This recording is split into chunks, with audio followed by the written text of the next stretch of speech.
a little bit about Sheridan, just so you have a sense for who we are. About 94% of our kids are free and reduced lunch kids. About 23% of our kids are homeless as measured by McKinney-Vento. So that is a large percentage of kids who are homeless. Now that could be anything from families living together. That's very common, multi-generational families in our community living together. But that's a large percentage of people who are considered homeless in that.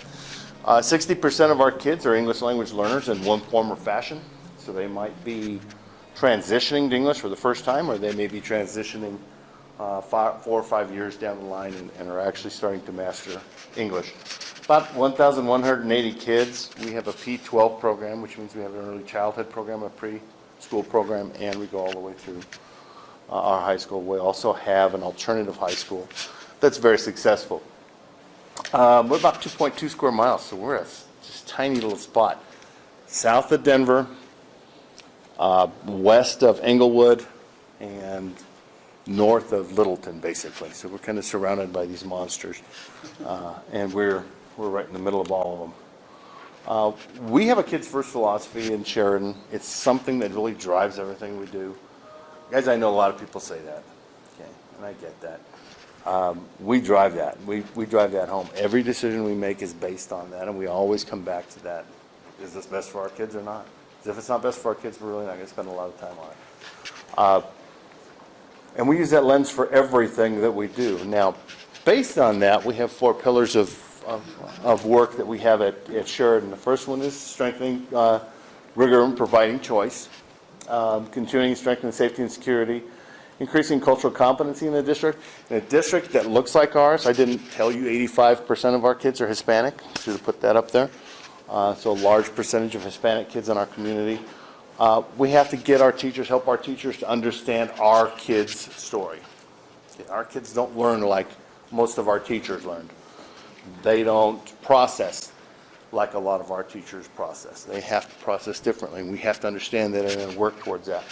And we want to have a transparent financial plan that tells everybody, yeah, we're spending our money wisely. Okay. A couple of our major improvement strategies: whole and small group instruction. We want to change the way that we're teaching our kids. We want to work really solidly with small group instruction to get that sense of where our kids are at and driving forward with the work we do. You'll see DDI up here from time to time. That's data-driven instructional processes, using data to help us determine what the next steps are for our kids. We want to ensure teachers have the knowledge and ability to do this. So how do we help them, and how do we train and give them the professional development so that they can employ these practices in a meaningful way in the classroom, right? Simple enough, and all that more difficult, okay?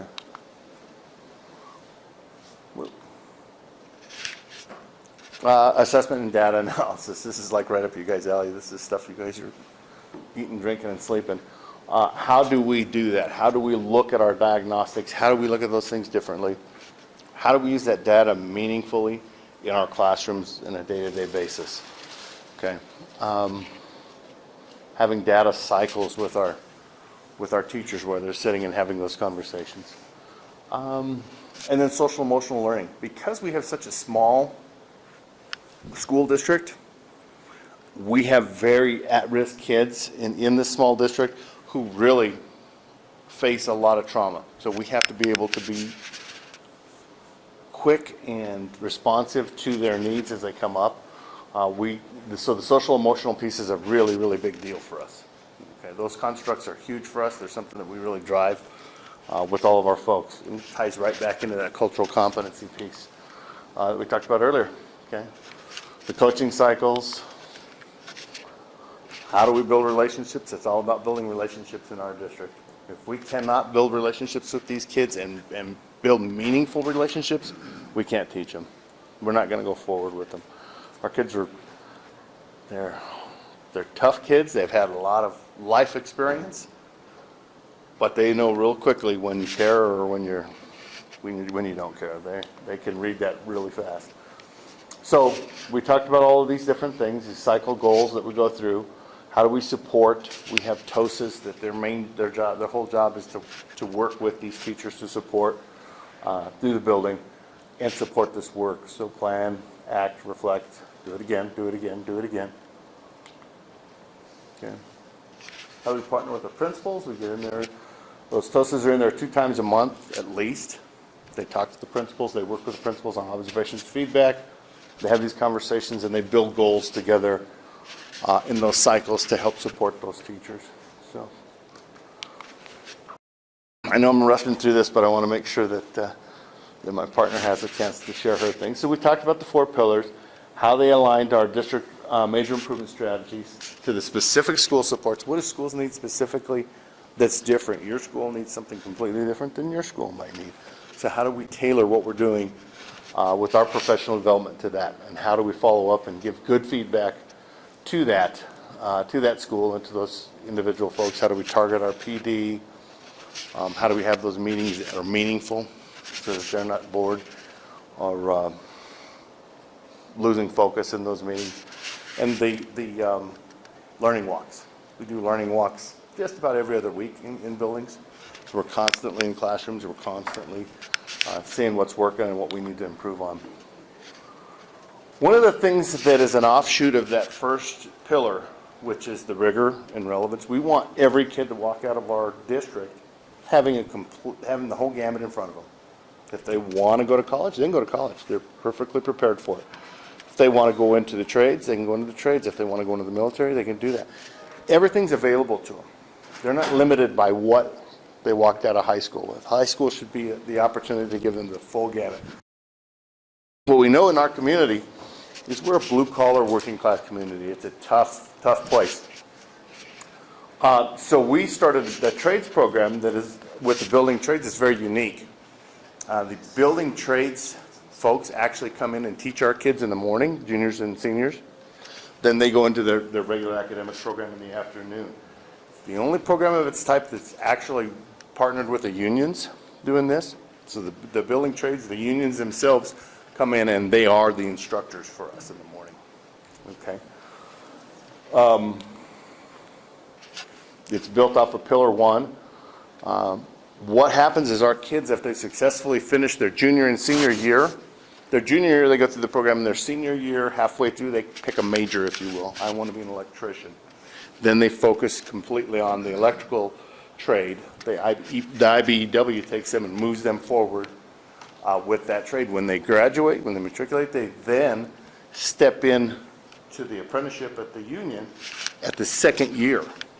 So these kids get their whole first year of the apprenticeship done when they step in to the program. So they've got a year under their belt. Anybody who has a family member that's a part of an apprenticeship knows usually it's a 4-year process, maybe 5. They're already they're a year ahead of everybody else. So the typical senior or adult who steps in and wants to be an electrician has to start at square one. Our kids are starting year 2. So very, very unique. A lot of partners. The Colorado Building Trades Council and several other folks that are involved in that program.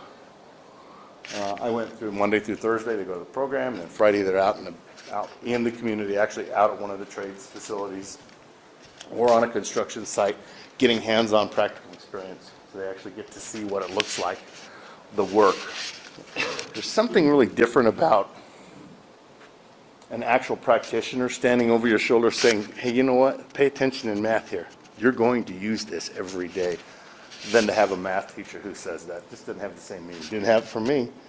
When I was in high school, I'd never believed I'd use algebra ever again, or geometry, and go figure. Okay. So, kind of a neat opportunity. Hopefully that video is going to show up. Well, trust me, it was a really good video. He's one of our kids. One of our kids talking about how this has changed his life.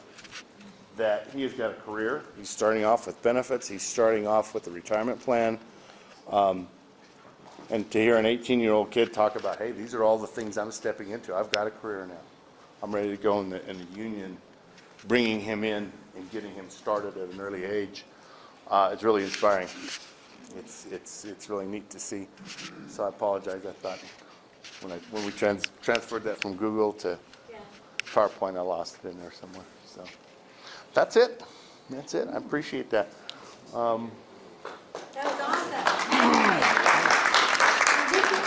We'll answer questions together because we have very similar philosophies, I think, Pat and I, and our school districts, although mine's a little bit larger than Pat's, has many of the same ideas. So I'm Charlotte Ciancio. This is my 23rd year as the superintendent in Mapleton Public Schools. Yeah, I know, I'm really old, and it's been... You look good. Yeah, thanks. My grandchildren are in my schools now, which is really fun. It totally changes the way you do your work.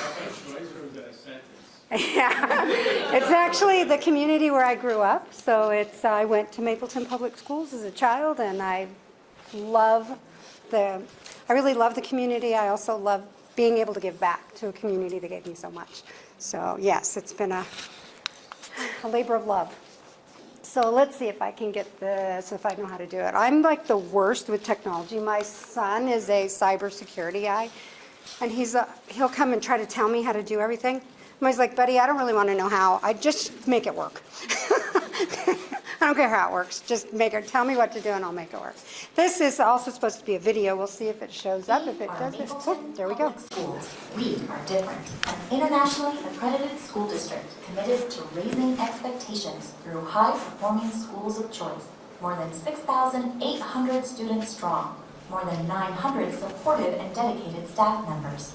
Highly qualified teachers in every classroom. What sets us apart is not just words, but action. We remove obstacles to learning with an education system based in rigor, relevance, relationships, and choice. A diverse portfolio of schools that are small by design, serving students from preschool through age 21.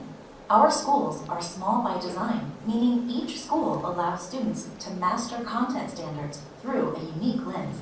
There are choices for learning, like International Baccalaureate, K-12 online, STEM, expeditionary learning, performing and visual arts, university partnership, young adult, and more. Our students earn millions of dollars in scholarships to achieve their post-secondary dreams. We are a district of choice. What does that mean? Families can now use School Finder to discover and compare Mapleton schools by learning model, location, interests, programs, and activities to find the best fit for their child. In Mapleton, there are no neighborhood schools. You choose your school, we provide the transportation. Mapleton is diverse and deeply rooted in the history of the community. We are more than a school district. We are a community that supports our children and empowers students to achieve their dreams. We are Mapleton. So that's just a little peek. That's obviously what we put on the website for people when they're looking for Mapleton Public Schools. But that is how we talk about our schools. We are small by design.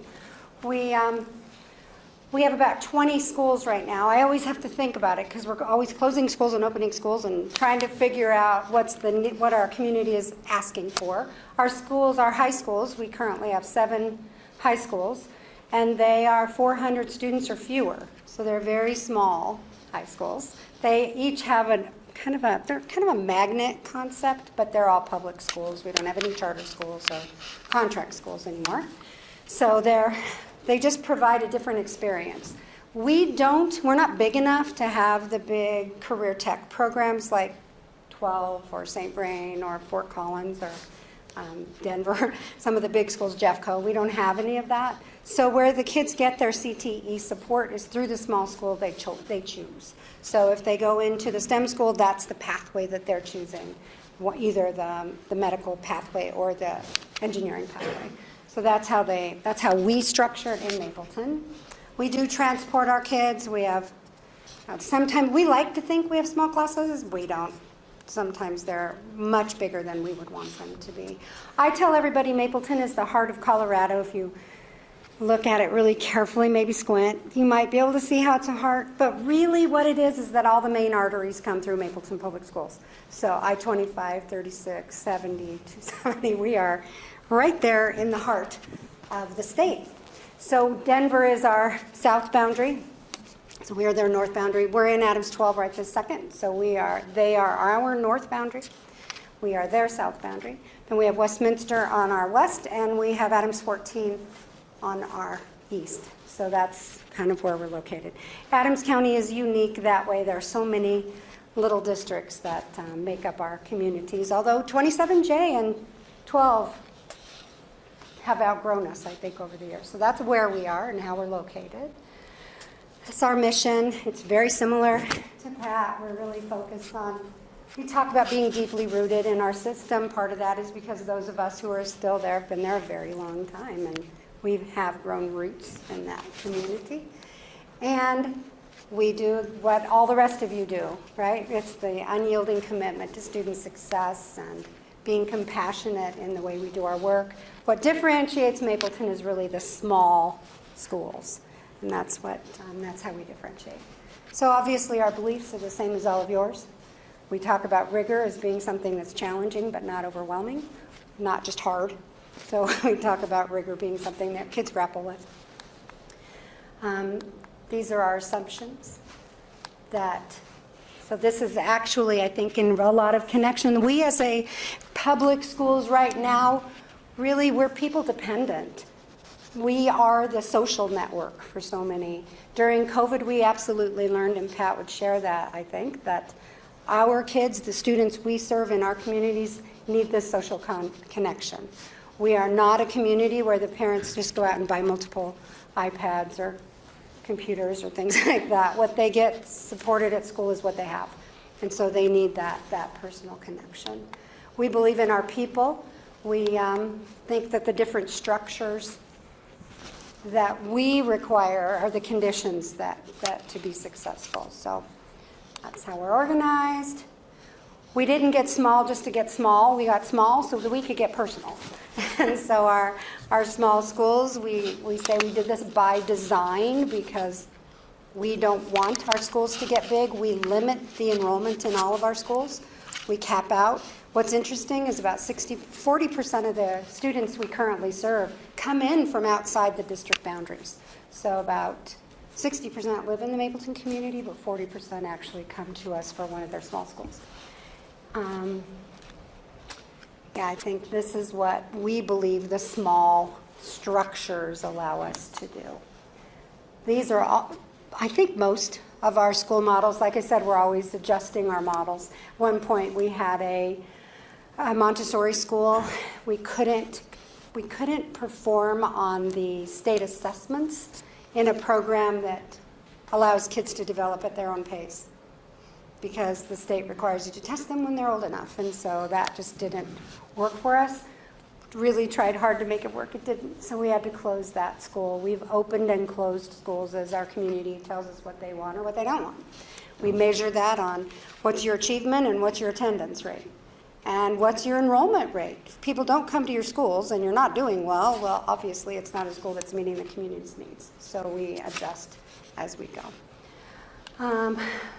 These are our points of pride. We are proud of 40% of our kids coming in. Mapleton, even though we're small, we're at about 25 square miles, a little bit bigger than Pat. But even that, we're surrounded by districts who do really good work. And so the fact that 40% choose into Mapleton, we're really proud of that.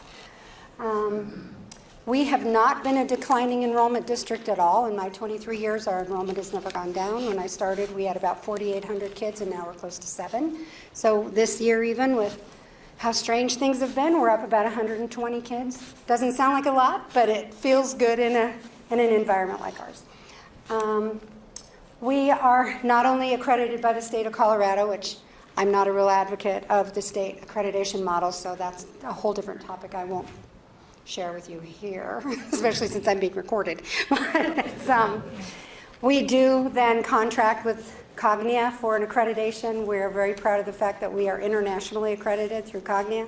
We received a very high score in their initial accreditation this last year, and so we are very confident that regardless of what happens with the state of Colorado's accreditation model, that we are an accredited school district. So I think that I'm pretty close.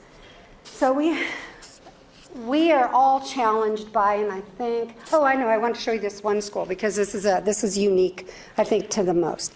We call this Mapleton, it's the early career prep. It used to be early college prep. But early career prep really is helping our kids get into their career pathways. We don't have a big CTE program, but kids who want something, maybe college, but something different, they typically attend early career prep. This is a very popular school for us. It's always at capacity. We always have to limit the enrollment. 2 days a week, our students go out for learning internships. So on Tuesdays and Thursdays, the juniors and seniors are all out of the building with an internship somewhere in the community. And it's everything from a motorcycle shop to a doctor's office. Our kids have found great successes in this type of model. Now the freshmen and sophomores, we learned over this program we have to ease them in a little bit differently. Our freshmen are not really mature enough when we get them right away to put them out 2 days a week, so we don't do that. We try to do volunteer experiences that are supervised when they're freshmen, and then we can start phasing them into those solo programming as they mature. So this is a really interesting program. The kids, just recently, I think it was Bully Prevention Month or something, and so the kids at MEC went to the elementary schools and they were presenting about bullying. So they have become kind of mentors and support in the school district. You saw, maybe you noticed that one of the schools is a partnership school. It's really a teacher development school. It's a K-8 school that we're doing teacher development. We figured if we're going to help prepare other professions, we better prepare our own. And so that K-8 school sits on a high school campus. Most of the kids in this program, many of the kids in this program who are interested in being teachers are also working at that elementary school and helping develop those future teachers. Their goal, their whole label, what they say they're doing is they are pursuing their passions. So when you ask kids at MEC Prep, what's the goal of MEC Prep, they'll say, well, this is where we pursue our passion. So that's really all I have for you, and we wanted to spend a minute and just tell you about some of the challenges we experienced during COVID and how that's changed, how it's gotten better, how it's gotten worse. I think as Pat and I were talking before, COVID was over, like we had to switch really, really quickly. Yeah, like overnight. So I remember those March conversations and the conversations with one another saying, what are you going to do? Are you guys going to go out? We all thought we were going to extend our spring break by 2 weeks perhaps, and then we'd be back. We weren't. Yeah, so that part of the beauty of that is we both, I think, had to spin up on one-to-one computer programs we weren't one-to-one, were you guys? We were not. We had a 3-year plan, and we went one-to-one in about 3 months completely, including getting internet access for kids, hotspots and everything. Exactly. With hotspots and park them out in apartment complexes and places like that so that our kids could. But we edited that quickly. So 3-year plan was like 3 years. Yeah, that's about how quickly it was. And I think that's a benefit. That was a bonus getting us to that level. And the ESSER funds were really helpful. That COVID relief dollars came in for us to be able to get that done. Problem is with lots of money really fast is that people get used to having lots of money. And that doesn't last, right? It was one-time funds over a 3-year period. We're at the end of those 3 years. And now that challenge is how we say, yeah, no, we're not doing that anymore because we no longer have COVID relief dollars. So that's been tricky. No, absolutely. I think those are some of the challenges with just the speed that you had to completely transform and change instructional and build capacity for teachers. You had teachers who you're lucky if they could get to their email. And now they're having to build Pear Deck or one of these platforms to come off of and start delivering content all online. Huge challenges, lots of frustration with teachers and folks trying to figure that out. They just couldn't get to it. So I got to be honest, I'm really proud of what we did and what we accomplished quickly. We got up and running very quickly. We were small. I think same with Mapleton. They were able to turn on a dime those big districts struggled a little bit with some of those pieces, but we were able to. It was a challenge, but I think those are things that we feel really good about. And I think we're better off now than we were before because of that, in terms of where our teachers are and where their proficiency with some of the technology is. It's a lot different now than it looked before we started, that's for sure. So those were great things. Yeah, those were great. Those were really fun opportunities to have. We stayed open during COVID. We did not close down. We started back up in August, and we were open all year. We did have to roll out and do all those silly things for that year. I had to have groups and cohorts and figured out how to distance and all that other silly stuff we had to do. But glad that part's over. The biggest challenge I think we're left with at the end of the day is because of the Great Resignation, right? So many people decided that this profession was really not for them.